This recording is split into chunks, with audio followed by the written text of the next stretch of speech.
Kay laliman gana ang nangurap gikan sa kinatasaan hangtod sa kinaubsan, puros nangurap. Mo ni history yun ni ang nahitabo nato karon sa Pilipinas. Ug dili ni maundang ang maong korupsyon kun dili mailisdan ang administrasyon. Prangka lang nga baga istorya. Ang korupsyon karon dili gini maundang hangtod nga dili mailisdan ang administrasyon.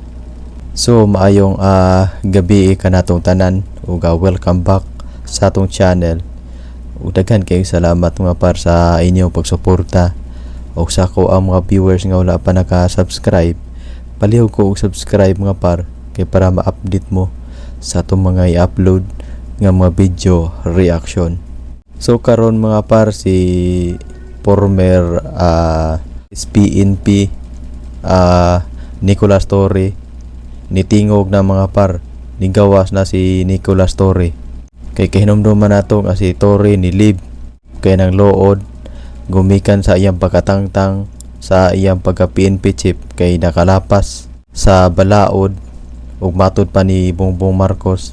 Iyang gitangtang si Nicolas Torre kay nakalapas kuno sa balaod. Unya karon kay si Nicolas Torre nigawas na si Nicolas Torre, nagparamdam na og ni-appeal kini sa maong rally nga pagsumpo sa korupsyon. Unya si Nicolas Torre mo appeal siya sa rally kay ni suporta siya para masumpo ang korupsyon. Unya si Bongbong Marcos iyang amo, iyang sumpuon niya iyang amo nga si Marcos may kanang ang iyang administrasyon ang pinakakurakot karon, or posible ba lang naglagot kini si Torre ni Marcos nga igora siyang palingkod o kadiyot kayo sa PNP chief. Unya giilisan ra pud dayon kini ato ang mga panagduda ra pud ni nganong ni appeal si Torre sa maong rally.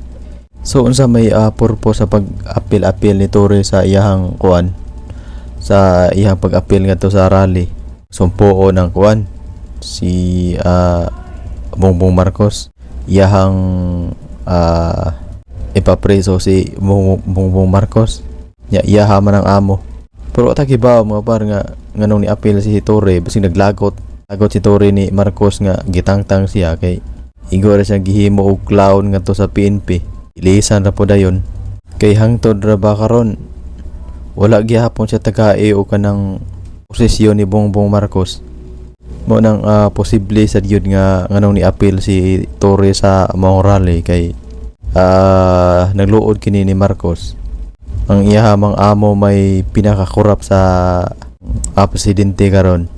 Usa kini kadako nga history, kanang dako ni siya nga story nga dili gini siya makalimtan bisan pa sa mga kabataan nato nga magsunod kay kani kong istorya mga par, kani kong nahitabo sa Pilipinas karon nga pagpangurap sa presidente, pagpangurap sa opisyal sa gobyerno, dili gini makalimtan. Kay ngano nang istorya mo gud ni ang kaning nahitabo nato karon.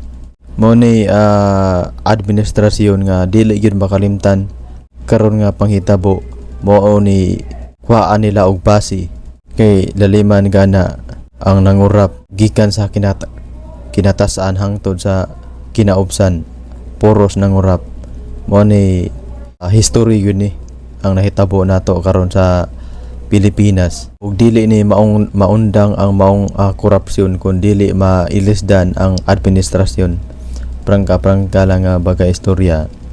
Ang korupsyon karon dili gini maundang hangtod nga dili mailisdan ang administrasyon. Ug daghan kayong salamat.